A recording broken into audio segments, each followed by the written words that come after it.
So we are at a dealership looking at a Sprinter because we want to be proactive and start finding the next Sprinter. We are all excited looking at this. We don't know if this is the one we're going to be getting. It's 2023.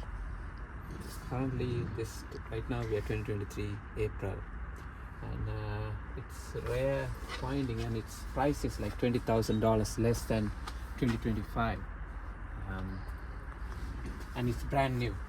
It's only 54 kilometers, so we don't know if we're going to pull on this one. It's all-wheel drive, and it's not 4x4.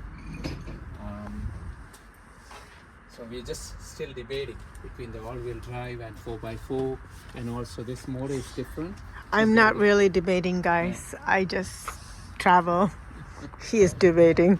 Debating based on this motor, if we can still do it South America. And Rather than looking inside, he is looking in here. So as you know. Yeah. So it's twin turbo, and it's a 4-cylinder motor.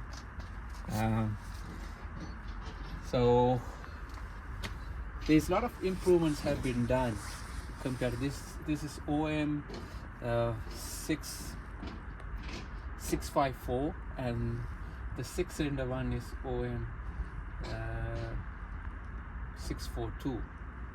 So there's a lot of improvement have been done from the 6-cylinder to this one. But it does have some issues with, I think after 250,000 kilometers, you need to change the timing chain. So that is something, a common issue for this motor. And then also it has some cam shaft issue.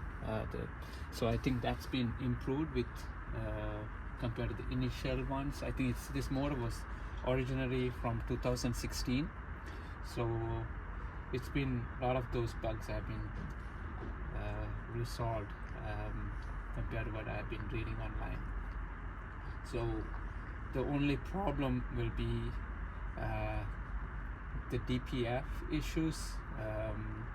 So this motor, the DPF is in along with the engine. So it's so they have improved on the DPF compared to the 6-cylinder.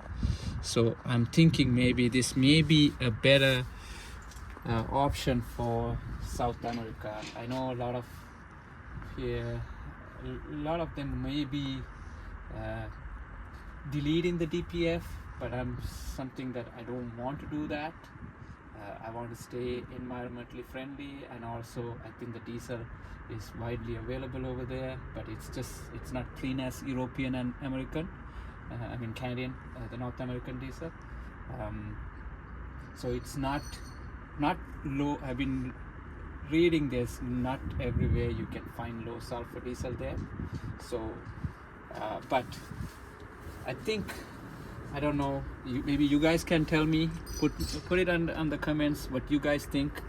I think maybe this may be burning the even if we don't use the low sulfur diesel, because this is the DPF is, I think there's less issues compared to the 6-cylinder. So that's where I'm thinking of going for the all-wheel drive.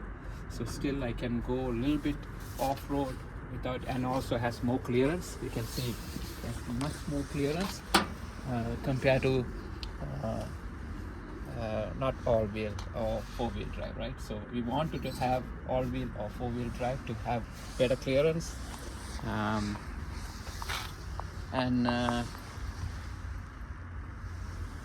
so just we can go a little bit off-road, not crazy off-road, but just so I think we don't want to, we already have an extended van, so we don't want to go with the extended. We want to go with the 170 just without the extended. So it's only going to reduce by another maybe 1.5 feet or 2 feet, but we are okay with that.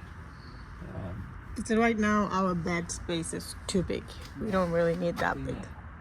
So you will see our current van. We have it list our videos. So if you see other videos, you will see our current van set up. So it's going to be similar to that when we set this up.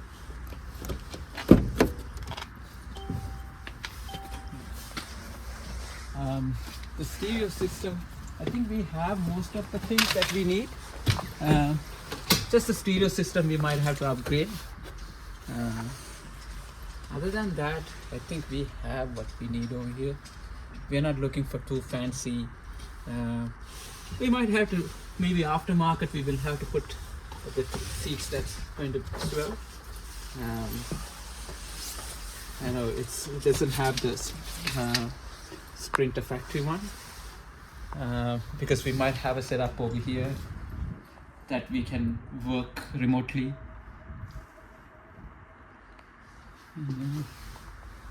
So let's see, guys. Yeah, We're just gonna keep let you us know what posted. you guys think, and if we should buy this. And this van has been sitting here for about last 3 weeks. I've been seeing this. Where do I see the kilometers it's gone? Let's see. I don't know how does it. Started maybe?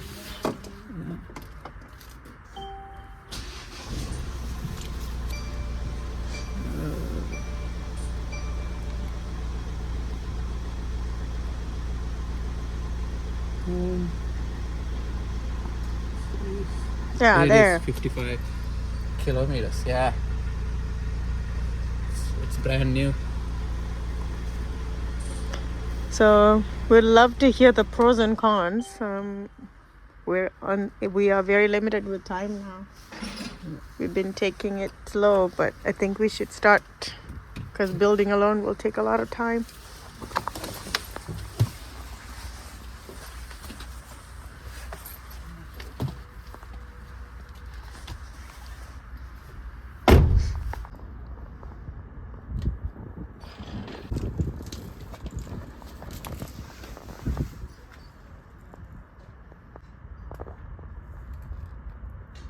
Is it powered up? This one has a. It's not a. Back has a camera. So it's pretty high. Yeah, nice and tall. 2013 is what we have. I feel like it's much lighter. So we just left from the dealer. So the dealer is not a Mercedes dealer, so it's a local dealer who bought the van from Mercedes, brand new. And so it's I don't know exactly when it was manufactured in 2023, but it's from the manufacture date. The warranty is 3 years or 60,000 kilometers. So the dealer is going to call tomorrow Mercedes and see if we can extend the warranty. But if we can't extend the warranty, still we would have about at least another year to year and a half of warranty. So once I know that, so we're going to see what we can get, negotiate the prices. The price that he listed is about almost $20,000 less than 2025 model that Mercedes dealer is selling for. So that's a really good deal that we can actually use those money, $20,000 of money into building the van. We can add, so that's going to help us. So we think that this is a really good deal, because it's brand new. It was just sitting on Mercedes dealer, and it still has warranty if there's any issues to deal with directly Mercedes. So and the only thing that we are still debating is this the van we should be buying for our travel, for the whole world travel that we are thinking of. We have to. The whole plan is we want to travel South America, so and then also Europe and Africa and Asia and then Australia. So so this van is going to go a lot of places, but not everywhere they have ultra sulfur diesel, so that's something that we are worried about. So we might have to maybe travel in Europe, and but if you go to Europe after we finish Europe, won't take a whole lot of time, and then we would be going to Africa and South Africa. So we would be finishing all that, and African continent, a lot of places they don't have good diesel, so that could be a problem for this van. I don't know. So we're thinking about. I haven't heard a whole lot of issues with the DPF on this, the OM6. This motor is OM654.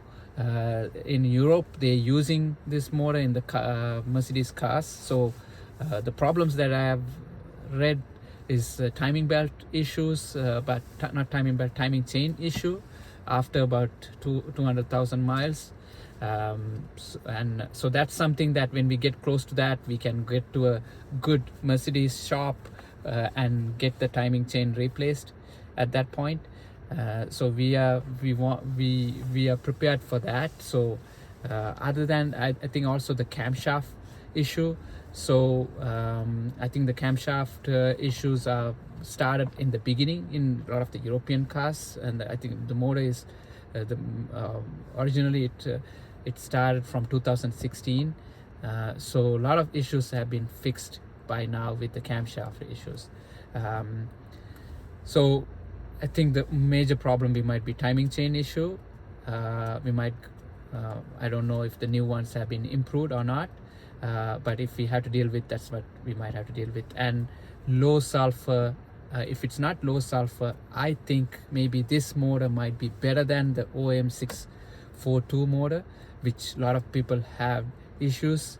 That's prior to the 2023, and I think I'm hoping we wouldn't see that issue with this, because I'm not seeing a lot of people talking about deleting the DPF and all that, which I don't want to do that. I would like to stay environmentally friendly, and I don't want to think about that unless I had no option when I go to South America, if I have to do, because that's the remaining vehicles also doesn't have the DPF over there.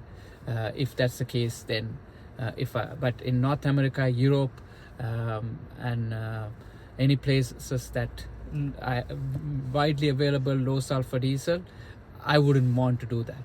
So that's something that I want to stay environmentally friendly, and I think this motor may be a better one compared to the OM642 motor that a lot of people having issues, because the DPF is way far from the motor, so it doesn't heat up well. So this one is in the motor, so it heats quickly, and so I think that helps to keep the DPF clean.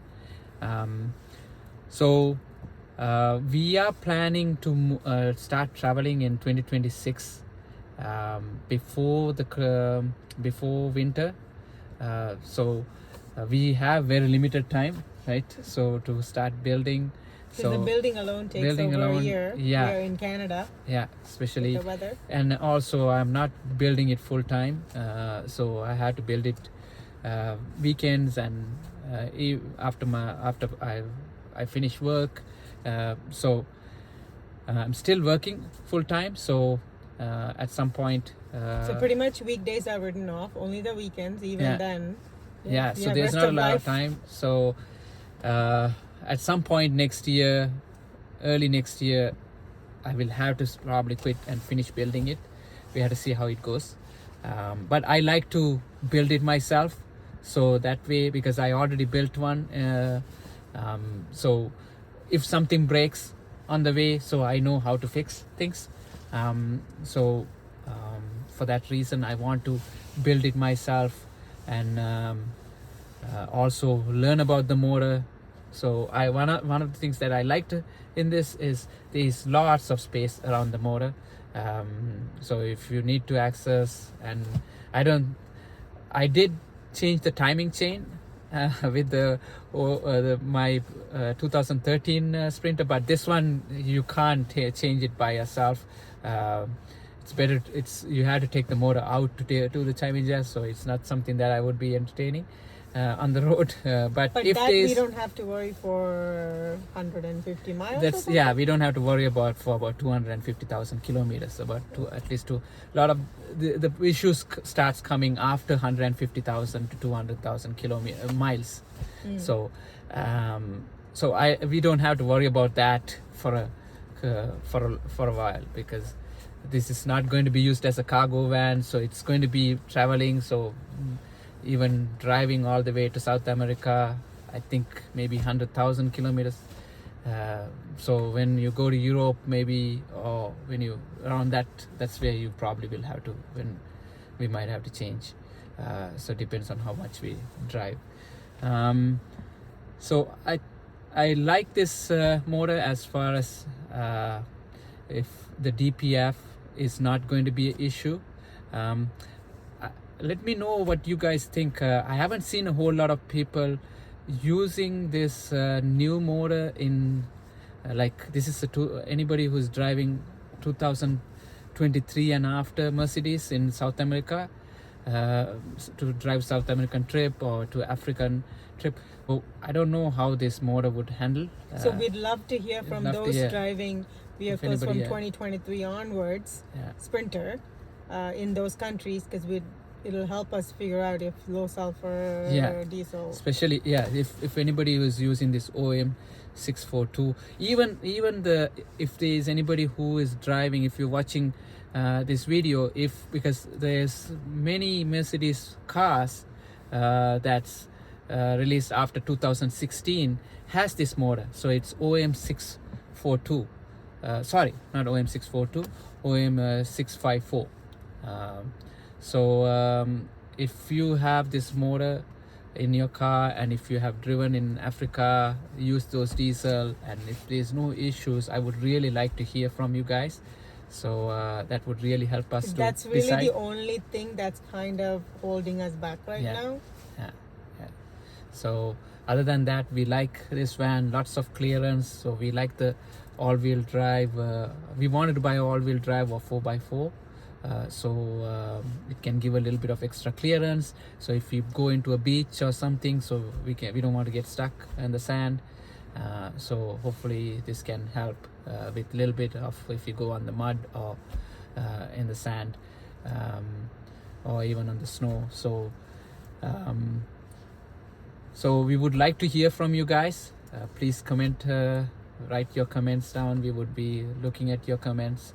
And thank you for watching if you have got up to this, and we want to really hear from you guys. Looking forward to hearing from you guys. Thank you. Thank you.